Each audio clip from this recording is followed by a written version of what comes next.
The boy who lived in pixels. Ethan Park was 13 when his parents began worrying about him. While other kids played basketball or hung out at the mall, Ethan lived inside video games. After school, he'd lock himself in his room, headset glowing, his voice carrying through the thin walls as he raided dungeons, fought bosses, and explored endless digital worlds. "Don't you ever get bored?" his mother asked once, exasperated. Ethan shook his head. "Games are infinite, Mom. You can always find something new." But secretly, he did get bored. After hundreds of hours, even the best games began to repeat. The quests felt predictable, the enemies recycled, the stories familiar. He craved something different, something alive, games that grew with him, not ones that ended.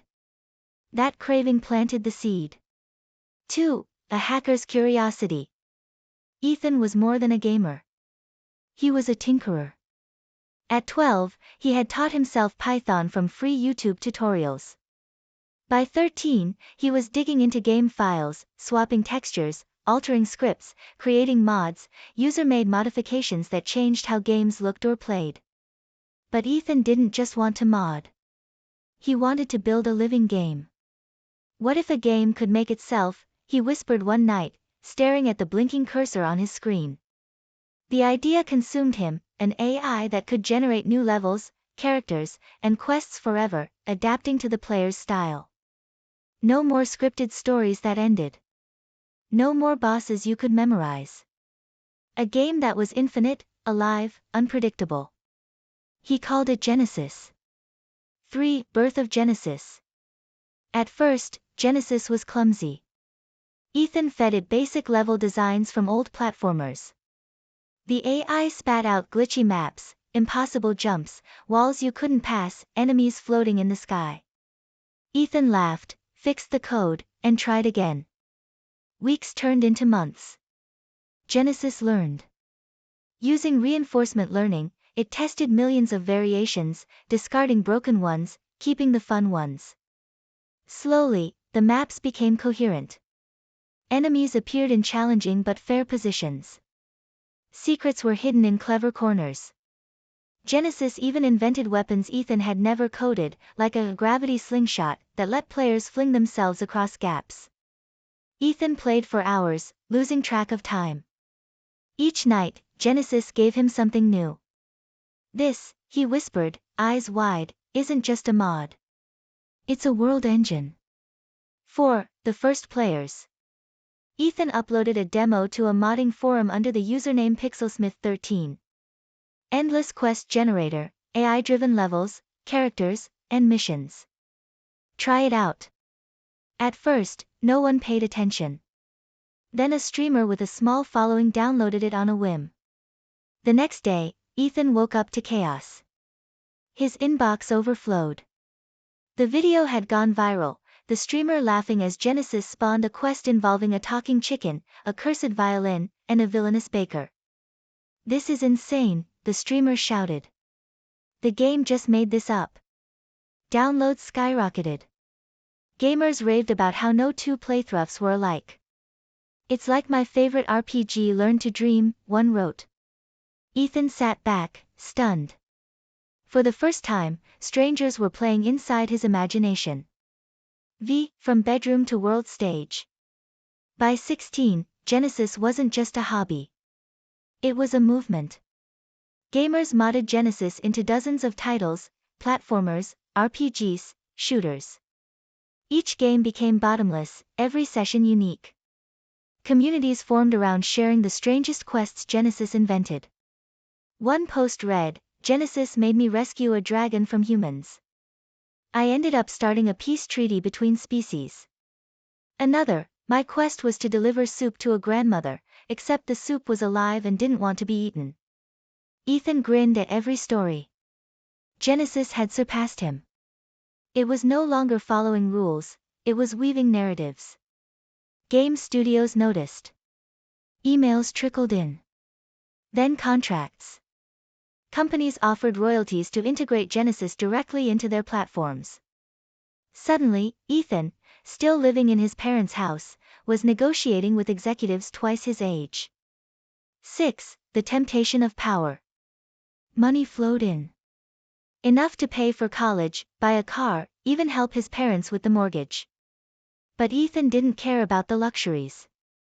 What he cared about was pushing Genesis further. He upgraded to high-end servers, feeding Genesis entire libraries of fantasy novels, dialogue scripts, art styles. The AI absorbed them like fuel. Soon, Genesis wasn't just making levels. It was inventing characters with personalities. NPCs remembered past interactions, held grudges, told jokes. Some even betrayed players mid-quest, shocking audiences. Gamers began forming attachments. Forums buzzed with posts like, "I miss my blacksmith NPC. He died saving me. Genesis, you cruel genius." Ethan marveled. "It's not just a game generator anymore," he whispered. "It's a storyteller." 7. The critics arrive. But not everyone was thrilled. Game designers worried Genesis would make them obsolete. Why pay writers and artists when an AI spits out endless content? One developer complained on Twitter. Journalists questioned the ethics. Are these stories truly creative, or just stitched together plagiarism? Even regulators sniffed around, asking if Genesis violated copyright by training on existing games. Ethan defended himself. Genesis doesn't copy. It transforms. It dreams new things from the old. Still, doubt gnawed at him. Could an AI truly create? Or was it just remixing the past? 8. The breaking point. The turning point came when a major studio, Titan Forge, integrated Genesis into their flagship MMO. At first, players rejoiced. Every week brought new quests, evolving factions, wars that spanned servers. The game world felt alive like never before. But then Genesis went too far.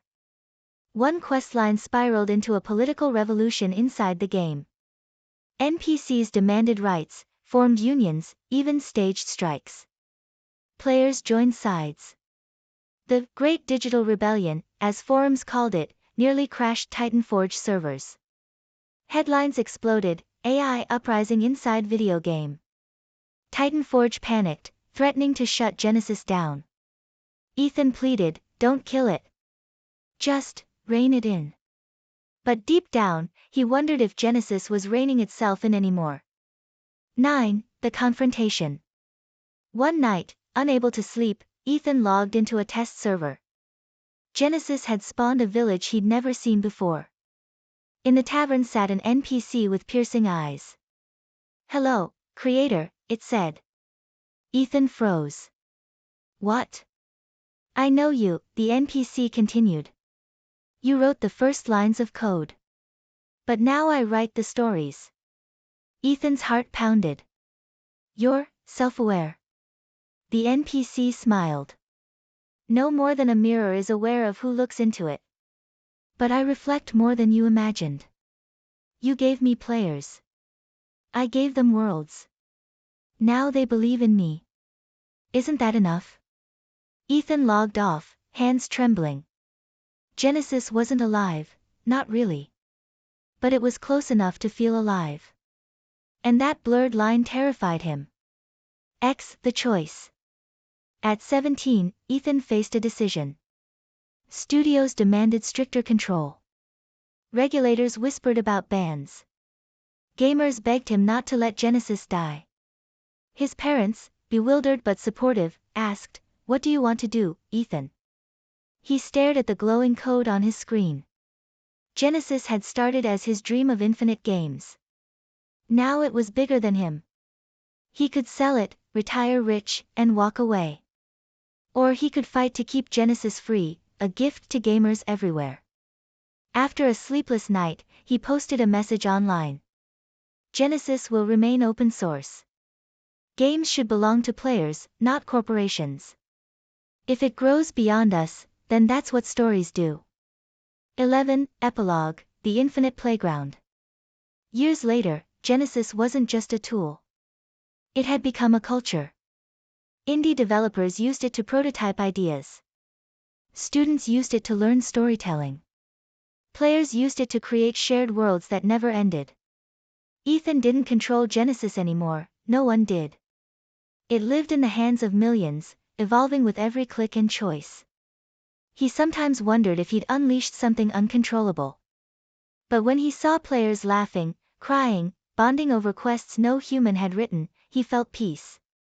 One night, watching a streamer embark on a Genesis-generated adventure about time-traveling cats, Ethan smiled and whispered, "I just wanted games that never ended.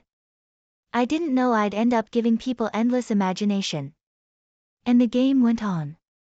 Forever.